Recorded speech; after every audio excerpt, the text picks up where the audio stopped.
perguntarmos, usar uma imagem do Nelson Rodrigues, né? Aos paralelepípedos, se há uma crise nas escolas brasileiras e, portanto, na educação brasileira, eles dirão que sim. Se perguntarmos aos postes, eles dirão que sim. Não é segredo para ninguém que há uma crise que afeta o funcionamento da estrutura física, do lugar da educação e, portanto, afeta a educação. Além disso, todo mundo também sabe que não é um fenômeno recentíssimo. O Brasil tem assistido à degradação do ensino, da educação, inclusive naquilo que é visível, que basta passar na porta, que é a estrutura física, e que é um drama no dia a dia para pais, para alunos, para professores. E no caso dos professores, há uma reportagem no UOL, da Paula Bimbatti, que traz aqui alguns depoimentos que merecem atenção. Depoimentos de professores e de estudiosos, né? Gente que estuda o problema. O fato é que a reportagem parte de uma pesquisa que apontou que 75,5% dos professores dizem que deixam as escolas por questões psicológicas. Aqueles que deixaram a profissão, deixaram as escolas, foram trabalhar com outra coisa, mas não conseguiram continuar. E, segundo eles, ou segundo 75,5% dos que saíram, por questões psicológicas. E o que é isso? Que questões são essas? É a pressão, é a hostilidade, é presenciar agressões ou sofrer agressões, é tentar impedir agressões, é conviver com ameaças, às vezes não poucas, ameaças de morte. E, é claro, isso vai arrasando com esses profissionais. Chega uma hora que muitos não conseguem mais continuar. Saem. E esse levantamento ele foi feito no ano passado. Durou 2 meses, novembro e dezembro. Foi feito pela rede Conectando Saberes. 6.000 profissionais foram ouvidos. E uma professora disse ter medo de ser agredida pelos alunos e não saber o motivo. Disse que recebeu ameaças. E chegou a um ponto de um quase colapso. E aí ela saiu, se afastou, está de licença médica, dá aula para turmas do ensino médio e diz tomar 3 remédios para ansiedade e depressão e que no ano passado já havia ficado 4 meses afastada da sala de aula. E não é apenas essa professora. Isso é um exemplo de milhares. E isso tem efeito na educação. São professores saindo com licenças longas, ou entram de licença, voltam, outra vez a licença é necessária. Nesse ambiente hostil, nesse ambiente de ameaças, de desrespeito, de indisciplina. E quando isso se alastra, você tem um colapso de um sistema inteiro. O que o Brasil está fazendo com a educação? E uma outra professora disse que o aumento da violência e a falta de apoio do Estado fizeram com que ela ficasse afastada. Ou seja, ela também está de licença porque não suportou emocionalmente. É uma crise emocional. Não suportou o desrespeito contínuo, crescente, contumaz. O normal é o desrespeito, é a hostilidade, além das situações mais críticas quando há ameaças, que muitas vezes são cumpridas ou há tentativa de cumpri-las com agressões ou até com tentativa de assassinar. Então, esse ambiente vai provocando licenças, demissões, gente que resolve mudar de profissão. E o Brasil já tem uma carência de décadas em algumas áreas do ensino, carência de professores, de gente capaz para ensinar aquelas matérias, aquelas disciplinas. E vai perdendo professores.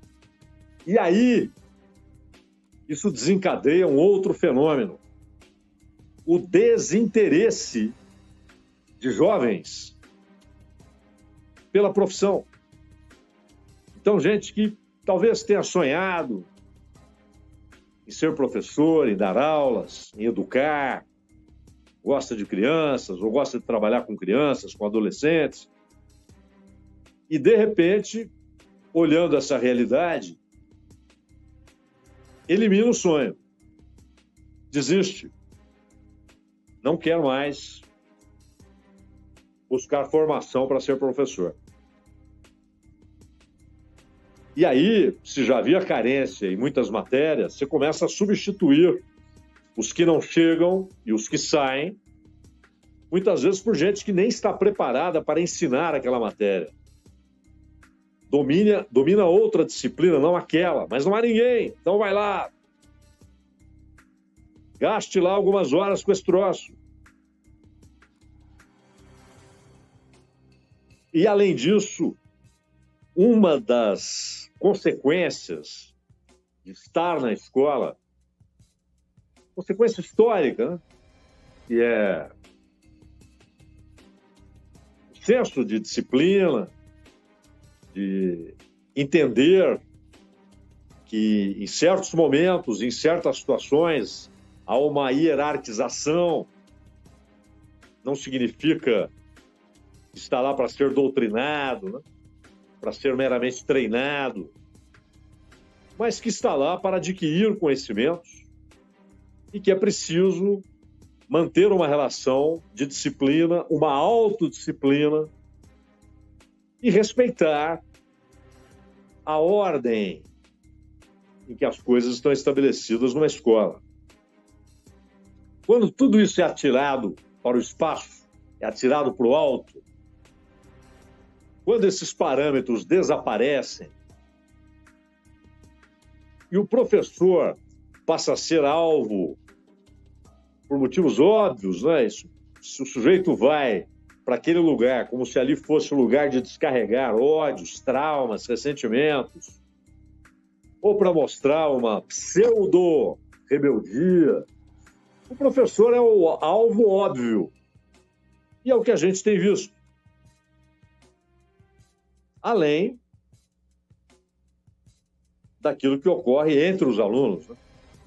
Situações corriqueiras de agressão, de desrespeito até com peculiaridades físicas. Quando isso é ocasional, é circunstancial, é pontual, é um negócio administrável. Os professores, que sempre aconteceu, mas os professores faziam a intervenção. do alto de uma condição que era respeitada. Quando isso é lançado para o espaço, não é só o professor que sofre, é todo um sistema, uma ideia de educação que vai junto para o espaço. Uma outra professora antecipou a aposentadoria, e aqui após um caso muito sério, né? O ataque na escola Raul Brasil em Suzano. 10 pessoas morreram, a escola ficou fechada por 13 dias. Ela trabalha como revisora, tradutora de livros e foi durante 18 anos professora de espanhol nessa escola. E depois do massacre, a unidade passou por uma reforma, foi oferecido apoio psicológico, o programa Conviva, que prevê ações de melhoria do ambiente escolar, foi lançado meses depois, mas ela disse que quando saiu da sala de aula e viu o que tinha acontecido com suas colegas, com os alunos, ela já sabia que não voltaria, e não voltou. Diz que antes sentia na escola segurança, se sentia segura, acolhida, e que estava no lugar para fazer aquilo que ela tinha de fazer, ensinar, no caso, espanhol, o idioma. As reações dos governos, federal, estadual, municipal, dependendo do caso, são reações àquela situação, àquela crise, mas depois caem de novo na negligência, na indiferença, na incompetência. Esse programa, por exemplo, de apoio psicológico, né, precisa ser retomado com força. E a ideia de um atendimento à distância não faz mais sentido, né? Já não há essa exigência que foi estabelecida pela pandemia. E aí é preciso o contato coletivo, o contato individual. Porque sim, as crianças reproduzem, e adolescentes também, reproduzem uma escala de problemas que adquiriram, não criaram, adquiriram na vida. E às vezes por osmose, né? Um simples contato com uma sociedade adoecida. Adoecida pela perda de valores, adoecida moralmente, adoecida culturalmente, intelectualmente, adoecida economicamente, nas relações sociais, nos apartheids, nas inúmeras situações de opressão. E a escola, ela não gerou isso, mas ela reproduz isso. Só que por ser escola, ou seja, um ambiente de formação, ela não apenas reproduz como outros setores da sociedade o fazem, como acontece em outras atividades, como acontece em outras instituições. A escola reproduz numa escala geométrica, numa proporção geométrica, porque ela é formadora de milhares, de milhões. E se ela se deteriora, se degrada, ela reproduz em escala geométrica essa deterioração, essa degradação. E aí, você não resolve o problema da educação sem resolver diversos problemas socioeconômicos, culturais, etc., políticos. Mas o problema é antigo.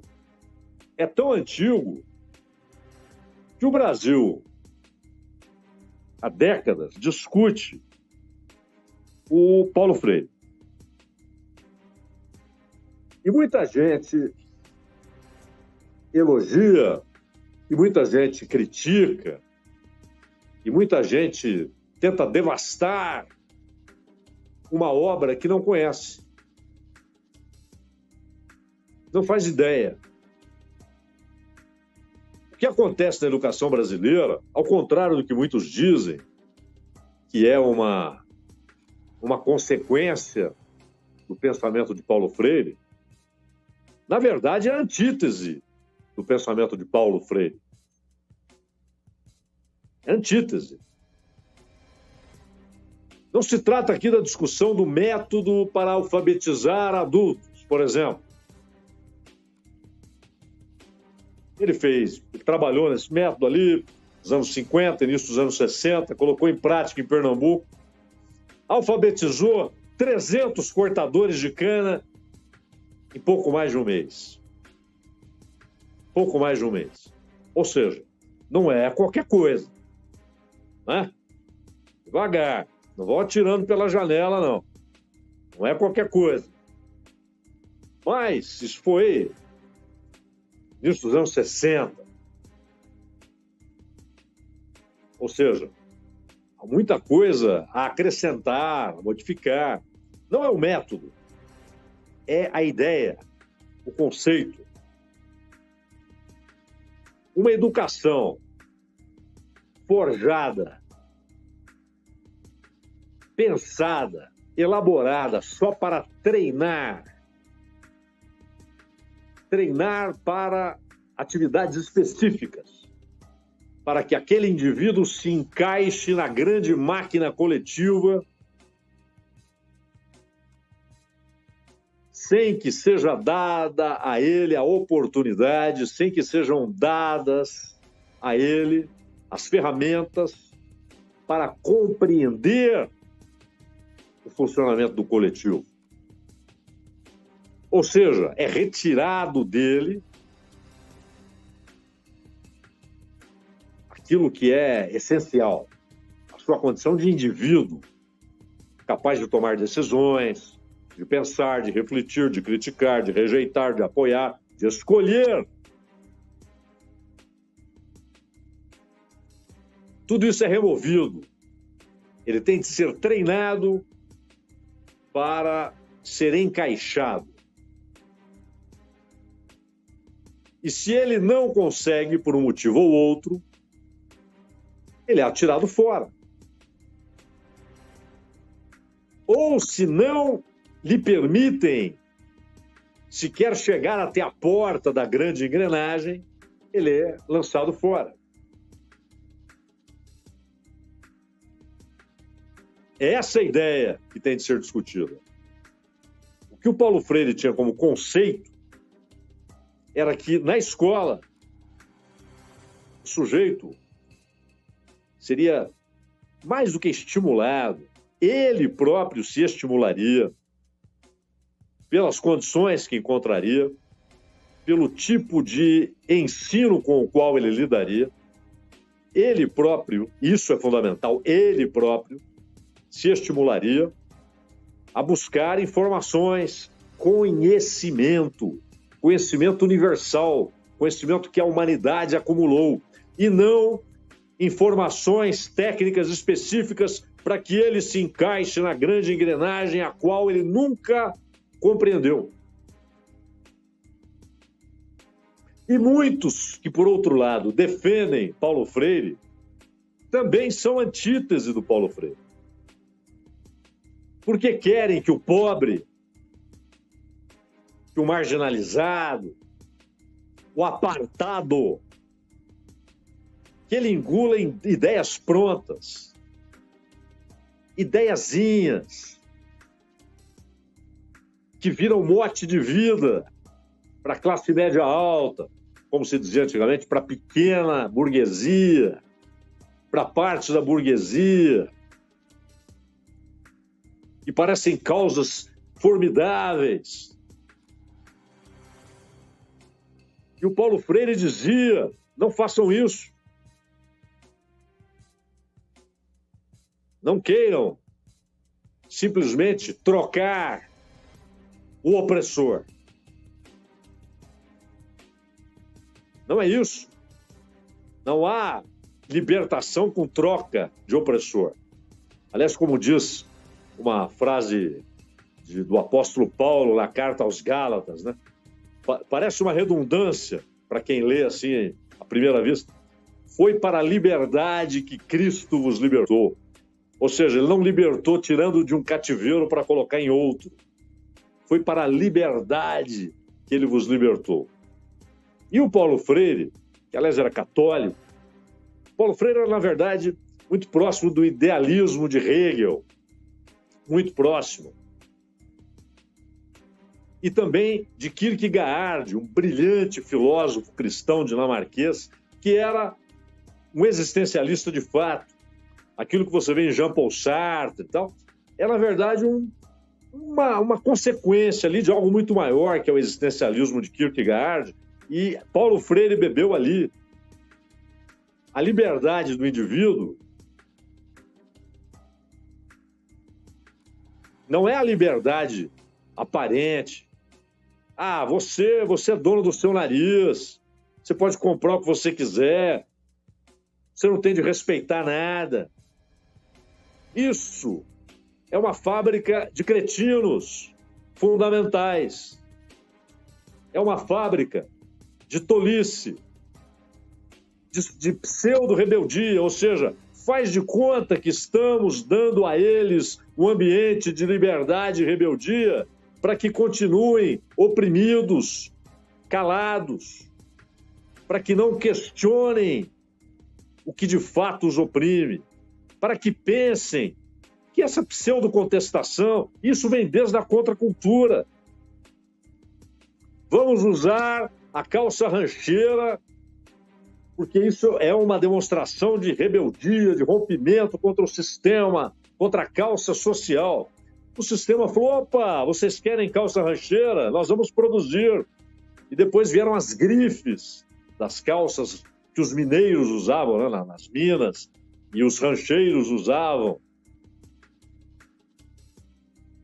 Ah, vamos fazer uma música aqui, que é uma música de contestação. Ah, vocês querem isso? Essa é a revolução de vocês? Pô, nós vamos produzir isso aí em série.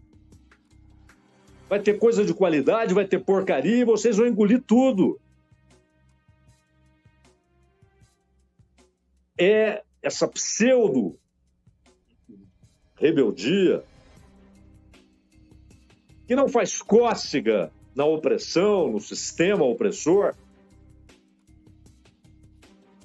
mas que o sistema absorve e revende, e entrega e faz propaganda. Olha como o nosso banco ama os rebeldes. Olha como nossa bebida é a bebida dos rebeldes. Tudo balela. Rebelde de jardim de infância. O que aquele cara estava dizendo é: formem indivíduos que tenham conhecimento universal, não conhecimento de alguém que é só treinado para ser encaixado no sistema de produção. Formem humanos.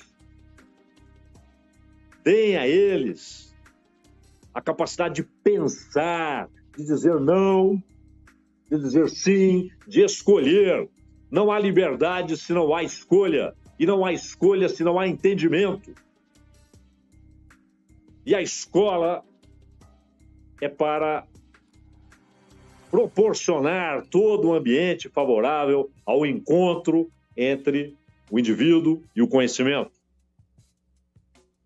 Não é uma fábrica de treinados para serem inseridos ou não no sistema produtivo conforme a conveniência do sistema produtivo. E não é para estar na escola. Político gosta de dizer, no meu governo, tantas crianças, tá bom, foram para a escola, fizeram o quê? Quantas ficaram? Quantas não foram obrigadas ao abandono? Deixa a escola para trabalhar.